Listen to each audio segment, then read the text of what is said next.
I'm here in the Etsome Arms with Pete and Sharon. Hello. So, when did you open the Etsome Arms? It was in March 2019. A little bit by accident, wasn't it? Yeah, complete accident. I was out of work, sat in our local pub, and the owner of this building was in there. We were drinking, and he was complaining about the state of pubs in Somerton. So I was explaining about micro pubs, and so he had 2 or 3 more drinks, and he said, "I've got a shop. I think it's licensed. Do you want to put a pub in it?" And we had another couple of drinks, and I came home and said to Sharon here, "We're going to open a pub." And usually, as usual with my harebrained schemes, she just said, yeah, let's see that. And, I can remember being at the kitchen sink and he came home and said something about a license, something about B2B, got some wood, talk to this brewer, and I'm thinking, I don't even know where this shop is at the moment. I never shopped in Somerton. I always shopped in the street. And so we sat down, we talked about it, we said we'd do it as a pop-up for a trial for 8 weeks. yeah. And we opened on a budget. We borrowed tables, we borrowed chairs, we borrowed a sound system, we borrowed fridges. It was really done on a budget, and we opened it for 8 weeks, and by week 5 we were completely hooked. So, Sharon, you're incredibly popular here. I mean, it's packed, absolutely. What do you owe your success to? I think people like knowing who's behind the bar, and there's not a lot of places you go to that you get to know the landlady and the landlord quite so well. They like that continuity. We have benefited from having real ale lovers that know they can get a decent pint here. We're the only pub in Somerton, and in Somerton that's in the Good Beer Guide this year, and we have been since we've been open. Yeah. So we do good beer, and it's a really relaxed vibe. We're very welcoming. So I put It's very hospitable. it's a multitude of things, and yes, we've benefited from having other really good real ale bars like the Halfway in Pitney.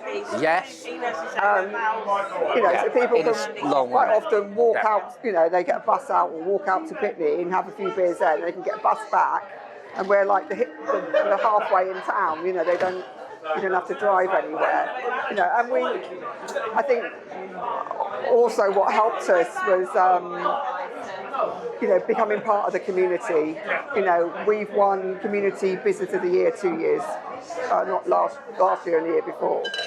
So it's been part of a really vibrant, beautiful town. I do know Somerton a lot better now since I've had a business. It's definitely a beautiful town. I've only been here 6 hours. Exactly. But you've also opened up the off-licence. We'll be with you in a second. Etsome Coffee. The Etsome Sharon's Coffee, just and fulfilling our media we knew commitments. that our brewers did like that much in cask and sort of that much in cans and keg. Yeah.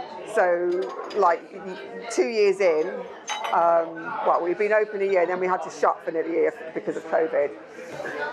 2 years in, we decided, we wanted to open a bottle shop. We looked at Honiton, we looked at Castle Carey, we looked at, we looked around, and it was one summer evening. We were driving home because the butchers had been empty for 3 years. And I said, why are we looking elsewhere when there's an empty property to, next door but one? So we made some few inquiries, got some local people to do the shop fit.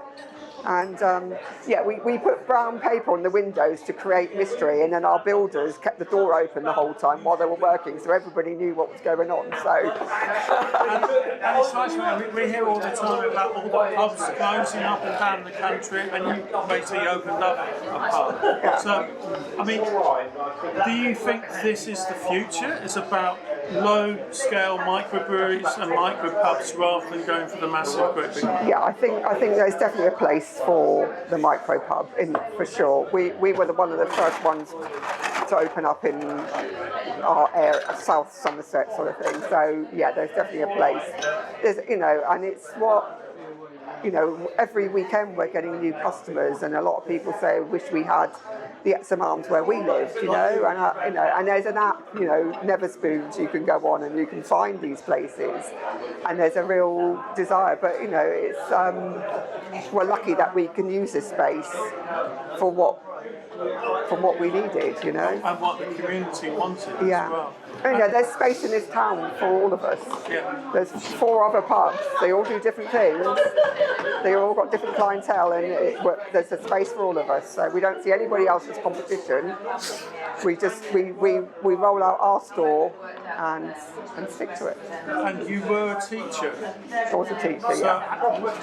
It's an amazing change from being a teacher to being a landlady. Well, I like talking to people, so I think being a teacher, I'm used to. I taught children that have been excluded, so there's no such thing as a problematic customer in my book. So we don't have them. I don't miss teaching. I really love working in the office.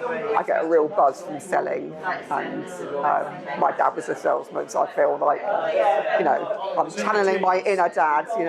And if you had any advice to any teacher out there who's thinking about setting up a micropub, what would be your advice to I said, go for it. I get students come and see me now. None of them are old enough to drink, but they come and they help out. I do crazy window displays in my shop, and I've had my students help me make them because they're quite labour intensive and what have you. So I would say if that's your dream, follow your dream always. Well, thank you very much for giving us time, and it really is a wonderful, wonderful little place here. Oh, we didn't mention about the mural. There's a beautiful mural behind you. And so, can you mention about the artist? Yeah, so her name is Lauren Cattle. We saw her work at an art space down the road back in 2020. We really liked her work, so we approached her to commission a big piece of artwork. We had a blank wall to fill. She came in and took some photographs. We met with her 2 or 3 times. There was no direction, right, we want this person, we don't want that person. And it is a mixture of actual customers, regulars, and composites, And I've noticed you and Pete in there as well. So. Yeah, we're in there several times. Our children are in there. Some of the regulars are in, some are not. I think it's a fantastic piece of work because it took me. It's been there like a couple of years, and I noticed that there's a driver and a tractor, and I hadn't noticed that. So lots going on. Okay, well, thank you, Sharon, very much. Thank you, Pete. Busy working away there. Yeah. And Etsome Arms, wonderful little club, and I hope you continue for many years. Thank you very much, Mark. It's nice to meet you. Okay, cheers.